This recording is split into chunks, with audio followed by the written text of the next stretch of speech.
جس ملک کا وزیر اعظم اپنے دیے ہوئے گفٹ، سرکاری طور پہ دیے ہوئے گفٹ بیچ دیتا ہے مارکیٹ میں، نفع کماتا ہے اس پہ، وہ ملک آپ کی کتنی عزت کرے گا؟ کیا آپ کے ساتھ اپنی دوستی و تعلق نبھائے گا؟ کیا آپ کی امداد کرے گا؟ آپ نے وہ گفٹ بیچ دیا، کوئی جرم نہیں کیا، اخلاقی طور پہ برا کیا، اخلاقی طور پہ برا کیا، قانوناً جرم نہیں ہے۔ ہاں، قانوناً جرم یہ ہے کہ آپ نے مس ڈکلیئر کیا، آپ نے غلط بیان حلفی دیا، اور پھر دوسرا جرم یہ ہے کہ آپ نے 3 کروڑ روپے جمع کرایا، تقریباً 2.5-3 کروڑ روپے کے قریب ان کی قیمت جمع کرائی اور 13-14 کروڑ میں بیچے، تو یہ 10-11 کروڑ روپیہ خالص نفع ہے آپ کا، خالص۔ اس کے اوپر کوئی آپ نے محنت نہیں کی، اس کے اوپر آپ نے کنسلٹنٹ اپوائنٹ نہیں کیے، اس کے اوپر کوئی خرچے نہیں ہوئے، اس خالص نفع کے اوپر آپ نے انکم ٹیکس دینا تھا۔ آپ نے ایک پیسہ دے کے ایک تحفہ لے لیا، ایک چیز خرید لی، وہ آپ کا اثاثہ بن گیا۔ اسی طرح جس طرح آپ بازار سے کوئی چیز خریدتے ہیں، وہ آپ نے سستی خرید لی، اس کو آپ نے ڈکلیئر کرنا تھا، اس کی آمدن بتانی تھی کہاں ہے، اس کے اوپر جو آپ کو کمائی ہوئی، منافع ہوا۔ آپ تو کہتے تھے نا منافع بخش ادارے نہیں لینے چاہیے، منافع بخش عہدے نہیں لینے چاہیے۔ آپ نے جو منافع کمایا آپ کے اوپر، اس کے اوپر ٹیکس بھی نہیں دیا، اور پھر آپ چڑھ دوڑے ہیں کہ جناب الیکشن کمیشن، اور آپ تو بڑے دنوں سے کہتے ہیں جی ہمیں پتا تھا، اسی لیے ہم کہہ رہے تھے کہ الیکشن کمیشن یہ فیصلے کرے گا۔ یہ بتائیے الیکشن کمیشن اس کے علاوہ کیا فیصلہ کر سکتا تھا؟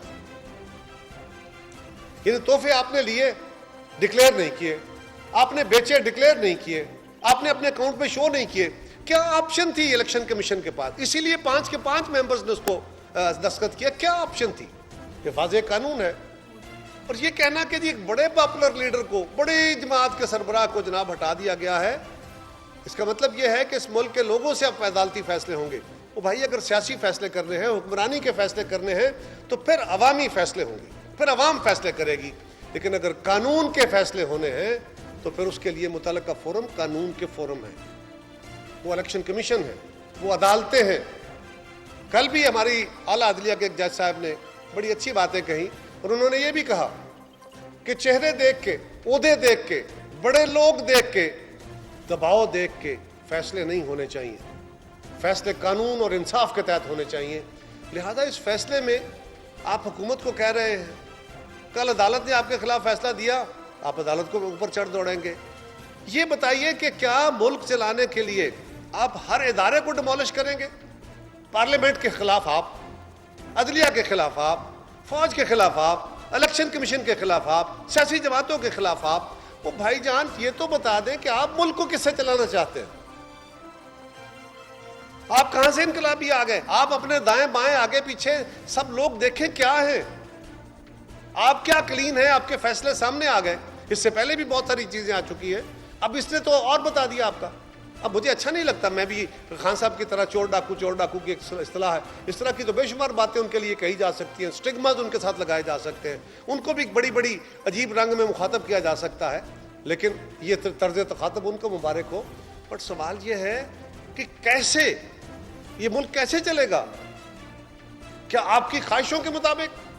آپ میرے باپ کہتے ہیں نا، اوروں کو نصیحت خود میاں فصیحت، اس طرح خان صاحب یہ ملک نہیں چلے گا۔ آپ کا شوق ہے، اب شوق پورا کیجئے، آپ احتجاج کرنا چاہتے ہیں کیجئے، الیکشن کے لیے ایک ٹائم طے ہے۔ اور دوسری گزارش یہ ہے کہ ہم نے جمہوریت رستے بند نہیں کرتی، فاشزم رستے بند کرتا ہے، فاشزم ڈائلاگ بند کرتا ہے۔ وہ اپنے آپ کو مسٹر کلین کہتا ہے، وہ کہتا ہے میں ہی عقل مند ہوں، میں ہی دلیر ہوں، میں ہی بہادر ترین ہوں، میں ہی دنیا کو سب سے زیادہ بہتر جانتا ہوں۔ ایک شخص ہوتا ہے جو فاشسٹ ہوتا ہے، جو پاپولسٹ ہوتا ہے، یہ اس کو گھمنڈ ہوتے ہیں۔ ورنہ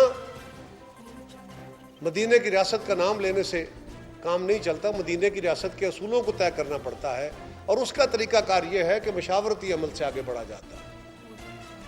پاکستان کی ساری لوگ جو اسمبلیوں میں بیٹھے ہوئے ہیں، ساری جماعتیں جو اسمبلیوں میں ریپرزینٹ ہو رہی ہیں، ان کو پاکستان کے عوام نے ووٹ دیے ہیں۔ اگر خان صاحب آپ کو لوگوں نے ووٹ دیے ہیں، ان کو بھی لوگوں نے ووٹ دیے ہیں۔ آپ ان کی ذات کو اس طرح ان کے مینڈیٹ کو تسلیم نہ کر کے لوگوں کی بھی توہین کر رہے ہیں۔ 22 کروڑ کے نعرے تو بڑے لگاتے ہیں، لیکن کس طرح؟ ڈائلاگ کا رستہ ہماری طرف سے جب ہم اپوزیشن میں تھے تب بھی بند نہیں تھا، تب بھی ہم نے کہا تھا کہ ہم آپ کے ساتھ مل کے اس ملک کو آگے بڑھانا چاہتے ہیں، اور پھر کہا گیا این آر او، یہ این آر او مانگتے ہیں۔ ہم نے کہا تھا کہ قدم بڑھاؤ عمران خان، ہم تمہارے ساتھ چلنے کو تیار ہیں اس ملک کے مسائل حل کرنے کے لیے. ہمارے مقدمات ایک طرف ہم بھگتتے رہیں گے. 3-3 سال تمہاری حکومت میں خان صاحب ہمارے لوگ جیلوں میں رہے، مقدمات چلے، عدالتیں آپ کہتے تھے ہم ایک پوچھ پہ ہیں، ادارے آپ کے ساتھ تھے، نیب آپ کے ساتھ تھی، چیئرمین کی گردن پہ آپ کا انگوٹھا تھا. اور اگر قانون کا آج آپ کو افسوس ہے کہ جی قانون ٹھیک نہیں تھے یا لیجسلیشن ٹھیک نہیں تھی، تو وہ کس نے ٹھیک کرنی تھی؟ آپ تو ایک رات میں آدھے گھنٹے کے اندر جوائنٹ سیٹنگ میں 30 قانون پاس کر دیتے ہیں. تو یہ کیا کسی اور ملک نے آ کے ٹھیک کرنے تھے؟ آپ اس کو بھی ٹھیک کر لیتے. لیکن آپ کے پاس کل بھی کوئی جواز نہیں تھا سوائے میڈیا پہ گالیاں نکالنے کے اور لوگوں پہ الزام لگانے کے. آج بھی ہم یہ کہتے ہیں کہ اگر بات کرنی ہے، گفتگو کرنی ہے، ہمارا رستہ حکومت میں آتے ہوئے پھر ہم نے کہا تھا کہ آئیے چارٹر آف اکانومی کرتے ہیں. ملک اس وقت شدید مراحل میں سے مسائل کا شکار ہے. جب چاہیں جو چاہیں کھانا ہمیشہ لاہوری چلی سے کھائیں. لاہوری چلی میرا ریسٹورنٹ. میرا بھی تو ہے. میرا بھی تو ہے. میرا بھی تو ہے. میرا بھی تو ہے. میرا بھی تو ہے. میرا بھی تو ہے. میرا بھی تو ہے. ہم سب کا ریسٹورنٹ.